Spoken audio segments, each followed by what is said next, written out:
kedua, ketiga, dan keempat, dan dia ingin menguasai suaminya itu sehingga dia menyingkirkan semua istri-istri yang lain. Ini ada di dalam hadis dari Abu Hurairah. Nabi bersabda, la yahillu li imra'atin tas'alu talaq ukhtiha litastabligha sawhataha fa inna laha ma qaddara laha. Tidak halal bagi perempuan kepada suaminya, dia minta kepada suaminya agar menceraikan saudara perempuannya. Saudara perempuannya di sini maksudnya ukhtiha, saudara perempuannya maksudnya adalah istri-istri yang lain.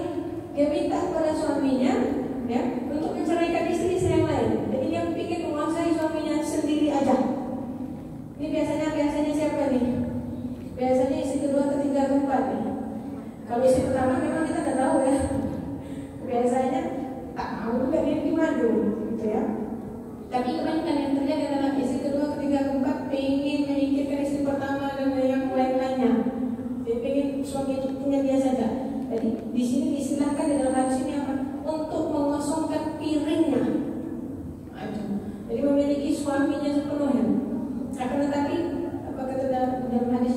Akan tetapi dia memiliki apa yang sudah ditakdirkan kepadanya. Ya berarti kalau misalnya dia menjadi istri kedua atau ketiga atau keempat, dia apa yang takdir dia. Jangan pula mau menyingkirkan yang lainnya. Yang sudah ditakdirkan ya sudah, alhamdulillah syukuri.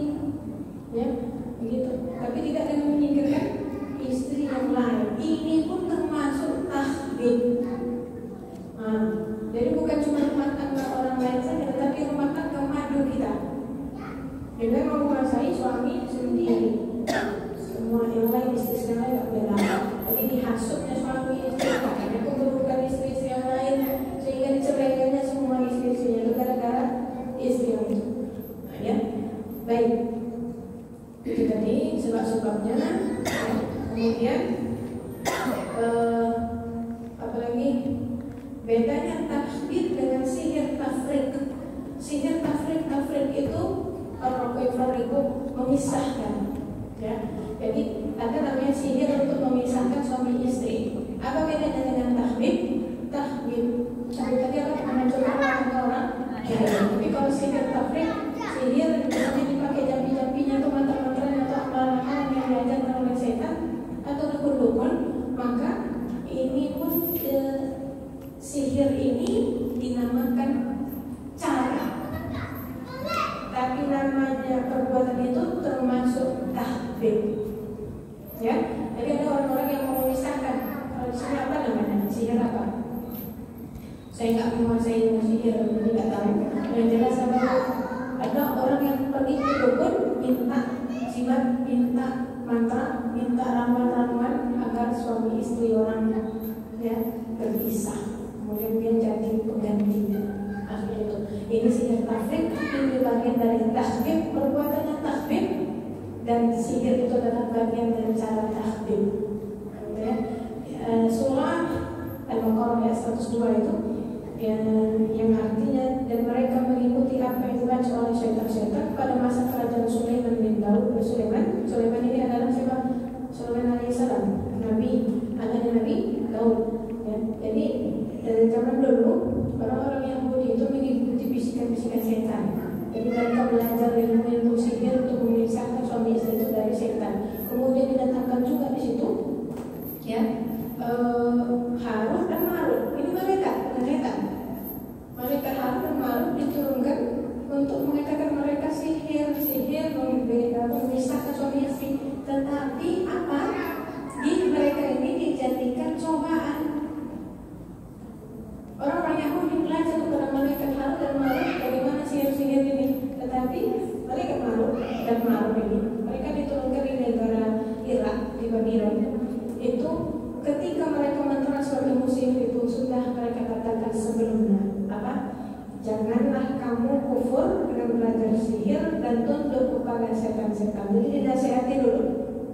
Jika orang itu tak lanjut yang tak diajarkan, berarti dia termasuk dia apa?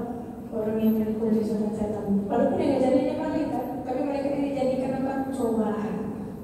Nah, seperti itu. Berhasil apa? Mereka mempelajari ilmu sihir dan membuat keretakan, membuat perpisahan antara suami istri. Sampai nggak sihir itu zaman sekarang?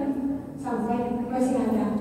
Jadi masih ada tidak akan berpisah. Suami istri tersebut walaupun sudah kena sihir, tapi tak akan berpisah mereka kecuali dengan izin Allah.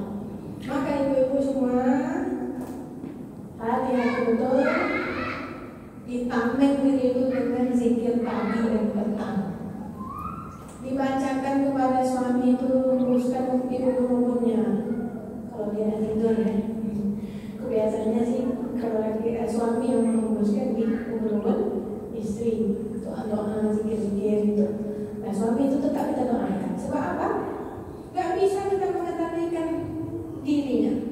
Dan kita jaga baik-baik, tetap aja kalau misalnya ada cobaan datang, pelakor datang, ya, atau suami memang bernafsu ingin cari perempuan lain di luar sana, itu di luar kontrol kita.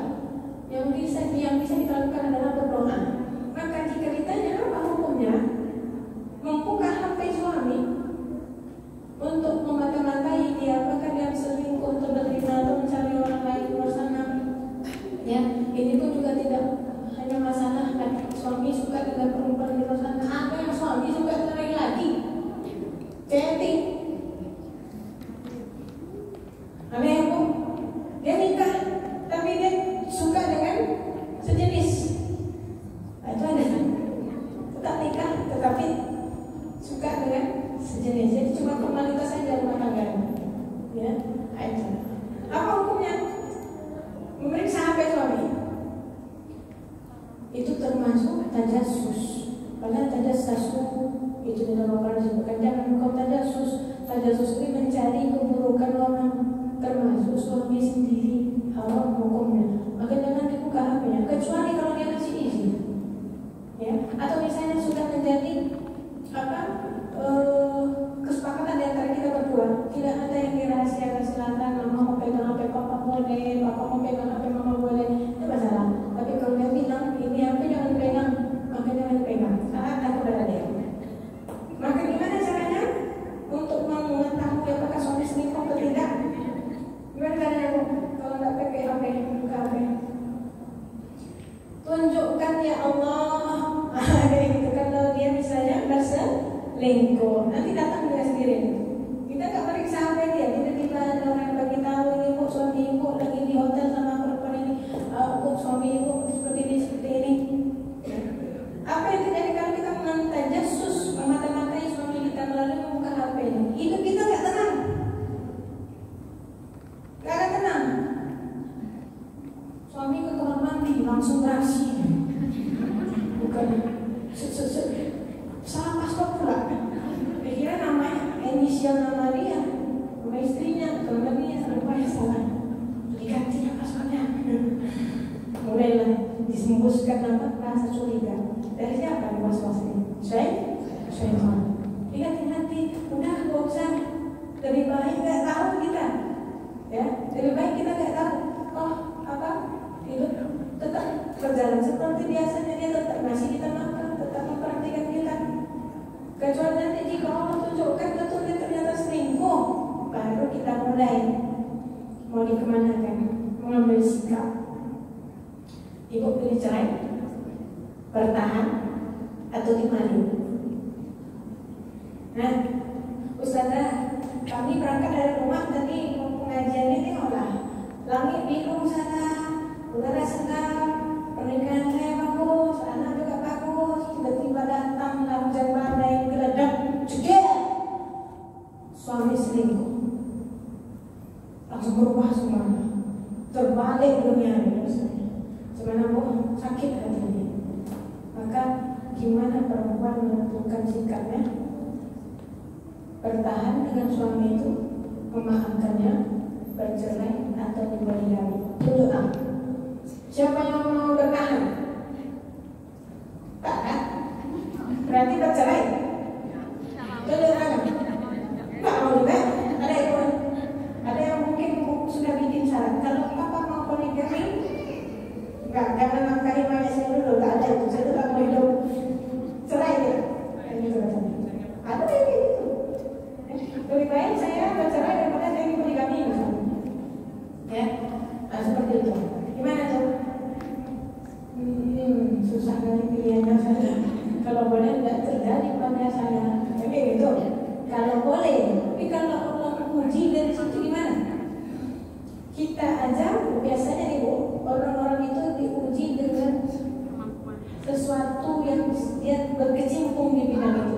bagus. Atau misalnya brandingnya itu, ya contohnya misalnya kebiasaannya ya. Walaupun ada juga orang-orang yang tidak diuji, tidak pernah PPR aja dia nggak terlalu fokus sama itu, tidak pula dia menjadi penulis tentang bapak rumah tangga dan sebagainya, tapi tetap diselingkuhi misalnya. Ya, kebiasaannya yang terjadi banyaknya karena orang-orang yang brandingnya itu pula dia uji dengan itu. Ya, contohnya misalnya ya orang pakar rumah tangga, konsultan rumah tangga ternyata suaminya selingkuh, gimana? Nah, seperti itu berat begitu. Makin berat lagi karena dia berbicara dalam bidang itu, ya. Ada yang seperti itu. Ustadz misalnya juga menyampaikan tausiah tentang keluarga sakinah mawaddah warahmah. Tiba-tiba katanya kalau usahanya ibu-ibu poligami itu syariat, jangan menentang syariat. Kalau misalnya nanti kita ada suami kita ingin poligami, beri izin, kata dia gitu. Misalnya usahanya memang gini, datang aja maaf setelah kajian, alhamdulillah ustazah, ini menjadi pikiran saya selama setiap hari. Kenapa saya menikah dengan suami ustazah? Jika saya langsung pingsan, ya. Maka itu segala ujian dan cobaan itu, ya, pasti akan datang kepada kita. Siap tak siap. Tapi biasanya Allah tidak akan membebankan yang lebih dari apa yang kita mampu. Pasti kita bisa menjalaninya, ya. Jadi kalau boleh jangan dikaji dulu kalau sudah minta mau dengar ini dong, mau poligami tak mau gitu. Harus siap, siap tak siap, harus siap dengan segala kemungkinan seolah yang datang dari segala arah. Ya, makanya ketersangkutan kita, ketergantungan kita dengan makhluk tak boleh mengalahkan ketergantungan kita kepada Allah.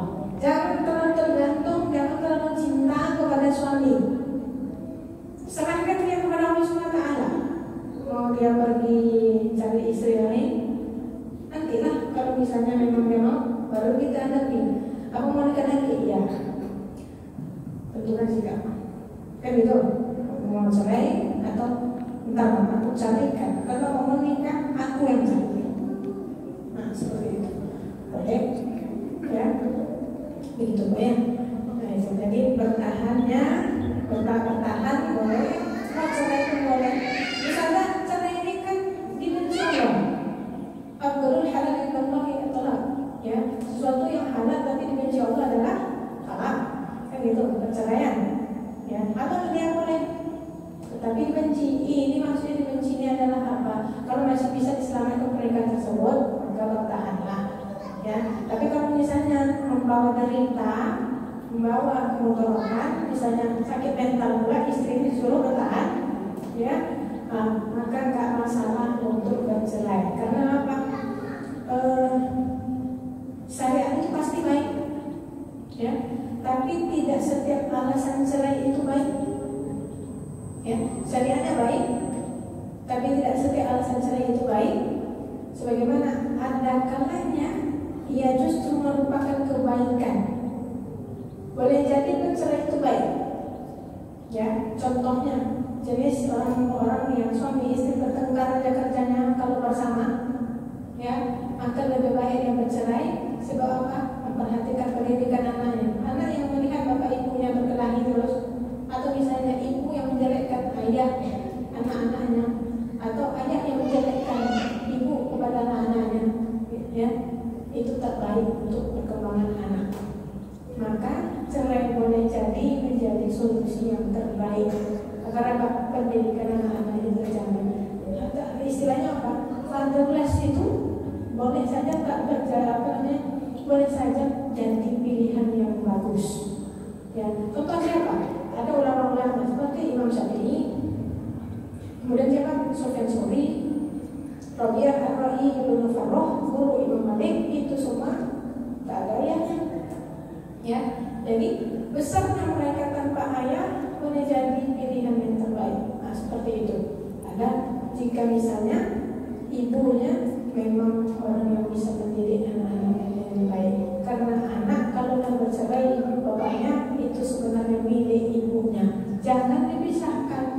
dari anaknya.